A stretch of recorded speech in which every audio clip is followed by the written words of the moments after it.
Today I want to talk about the 10 signs that makes a person a true friend.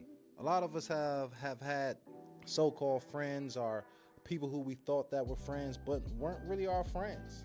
And that can be very, very detrimental to our mental and our emotional health.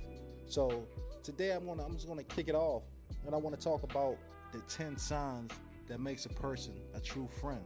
So I'm not gonna last any longer. I'm gonna jump right into it. Number one, they stick up for you. A friend should be an extension of you. No one should be able to talk about you negatively when you're not around, because they would check it at the door. Ultimately, because they are an extension of you.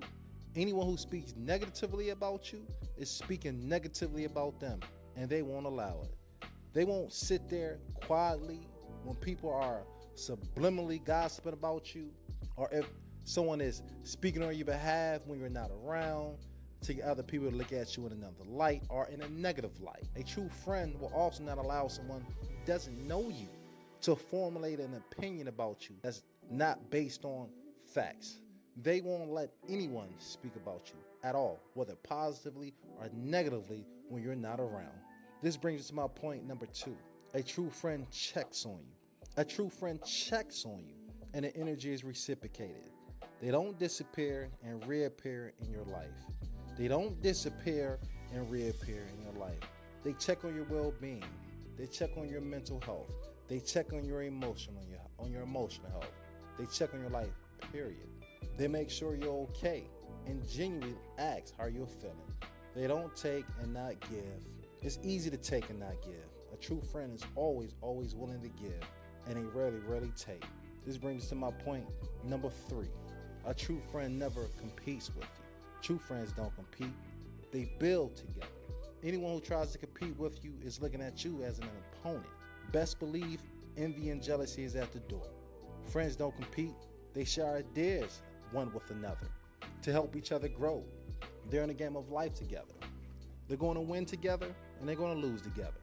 If one wins, they both win.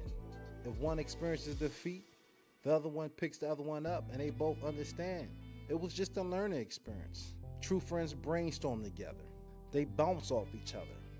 They know that together they are stronger. This brings me to a very, very wise saying. A band of strands is not easily broken. A band of strands is not easily broken. But a weak link is easily broken. So true friends understand that they are better together. This brings us to my point number four. The doors of their house is always open to you. The doors of their house is always open to you. And when I mean the doors of their house, it doesn't necessarily have to be a house, but just means that they're always willing to give and always willing to look out for you. Hard times happen, and a true friend will always have his door open to you no matter what. They'll always have a couch for you to sleep on, whether it's physically or spiritually. And they'll always have a meal for you if you need it. If you're down, they'll do whatever to help you up because they know you'll do the same. Number five, they'll never talk down on you behind your back. They'll only give you constructive criticism to your face. We all need constructive criticism, whether we like it or not. We need that friend who can see things we may not see, or let us know of things that we may not have seen. We need someone to let us know how they see it. And if we fall on our face, they won't go behind our back and gossip about it. They won't withhold information from you to your own detriment. Anyone who withholds information from you because they think that they know what's best for you is not your friend. Anyone who withholds information from you because they think that they know what's best for you is not your friend. Trust me. This brings me to number six. They hurt when you hurt, and they rejoice when you rejoice. They have empathy. When you accomplish something big in your life, they celebrate it as if they accomplished it. And they are truly, truly happy for you. And when you feel pain, they feel it because you are connected and the pain is shared together. And they do whatever or do anything in their part to uplift you in your time of need. Number seven, they include you in events. Be careful out here, guys, because sometimes we think that we have friends and they don't think as we think and they don't feel as we feel. They don't have the same love that we have for them, that they don't have the same love that we have for them for us. I'm going to give you an example. I remember having a so-called friend that I played on a basketball team with in high school, and we became good friends. After high school, we used to pick each other up in our cars. We used to go to recreation centers together and play ball. We used to play in men's leagues. We were cool, or at least I thought we were. He had a father who was a nice guy who did home improvement, and one day he was doing work at my place, some work for me, and his father was just talking out loud. And for the sake of this conversation, we're going to call my friend Mike. And his father was just talking out loud, and he said, Mike's wife did something that he didn't like. And once he was done with that conversation, I said, Mike got married? And he said, yeah, he got married months ago. And I was just with Mike maybe like 3 weeks ago, and he never mentioned to me that he got married. I was shocked and I was hurt because he didn't invite me to the wedding. And, to me, a wedding is something that I feel like it only happens one time. That's something that is deep. That's something that, is a memorable moment, and I would have liked to be there. But that's when I realized that people may not have the same love that you have for them, even though you never, ever did them any harm. So I say, let your love be in wisdom. Let your love be in wisdom. Number 8, they are faithful. They won't turn on you because of what someone else said about you. You got a lot of switch fast people out here who won't remain faithful based on what others are trying to do or based on to try to please others. If you got people like this in your lives, cut these people out your life immediately. A faithful friend is a true friend. This brings my point number 9. They make sacrifices for you and vice versa. They are willing to put something to the side for you or help you. They make sacrifices. It's not about them. It's about others. For example, I remember a time when my car broke down and I had no way home. And I called 2 of my friends and they both gave me excuses on why they couldn't come and help me and why they couldn't get out of bed. But I had this one friend who I called who drove 40 minutes from his house to come and help me. And I'm pretty sure he had things he had to do. I'm pretty sure he could have used that time wisely with him or with his family, but he chose to get out of his bed because he was my friend, because he knew I needed his help. Now that's friendship. Most people wouldn't do that. Most people won't make sacrifices for you. But if you have a friend who makes sacrifices for you, trust me, that is a true friend. Most friends only are your friend when it's convenient for them or when it's beneficial for them. Don't ever forget that, guys. Now let's bring this to my point. Number 10, they support you. Real friends support one another in their endeavors, regardless of what's going on. They support you even though they may not agree with you or agree with what you're trying to do.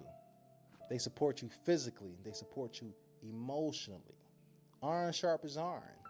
So if your friends don't support you, it may be that time to 86 them.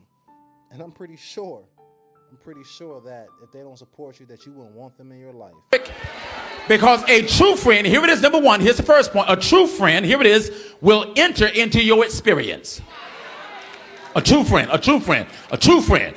Look at verse 16 again. It says, and Jonathan arose and went unto David in the woods. Jonathan left his, here it is, setting that was inhospitable. His setting, better yet, that was comfortable. And he went to a setting that was inhospitable. Jonathan is chilling in the palace, but he's willing to leave his context of comfort to go stand with his friend who's in the woods. Because a true friend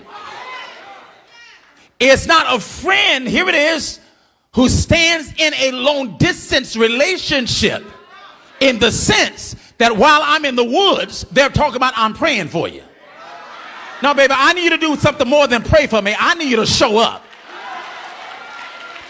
Because a true friend will enter into the wilderness with you.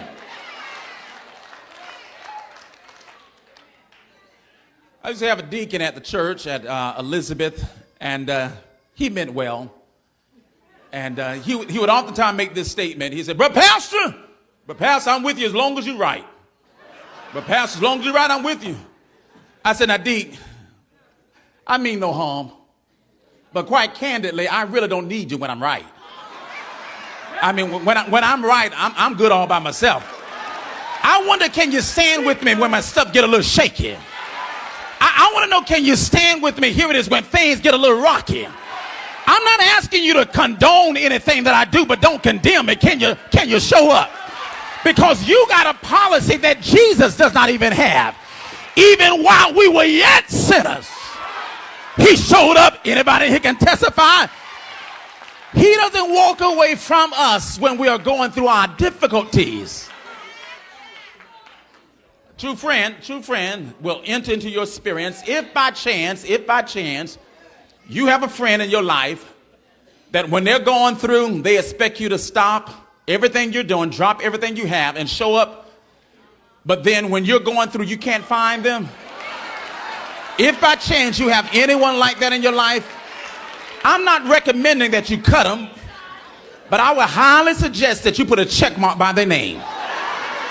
Don't cut them just yet, but put a check mark, Because a true friend, I'm talking about a true friend now, will enter into your experience. Here's the second principle. Here it is, a true friend. Number 2, here it is. When they show up, they will encourage you to endure. They would encourage you to endure. That's right there in verse number 16. And Jonathan, when he arose and went to David in the wilderness, the text says, and he encouraged him. He strengthened his hands in God. Because here's the problem. Some people can show up, but when they show up, they bring their own disposition. By chance, have you ever had that experience in your life? You know, a friend will show up and you felt worse with their presence. I mean, for real, it's like, go home, go somewhere. Because you're being with me right now, you ain't helping me. Because when they show up, they're complaining. When they show up, they're pouring more grief off on you. See, you got to be careful, because some folks are like Job's friends. Remember Job's friends?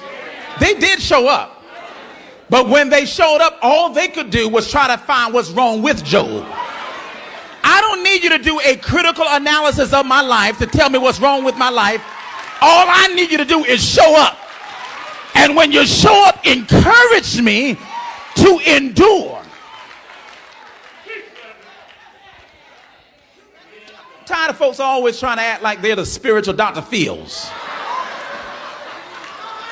You want to show up and analyze everybody's life and tell them what's wrong with their life. Can you do me a favor? Hush. Just show up and encourage me. Now, if by chance you have a friend in your life who that when they show up, you get little to no encouragement, I'm not suggesting that you cut them, but I do highly recommend that you put a check mark by their name, because that friend is a little suspect.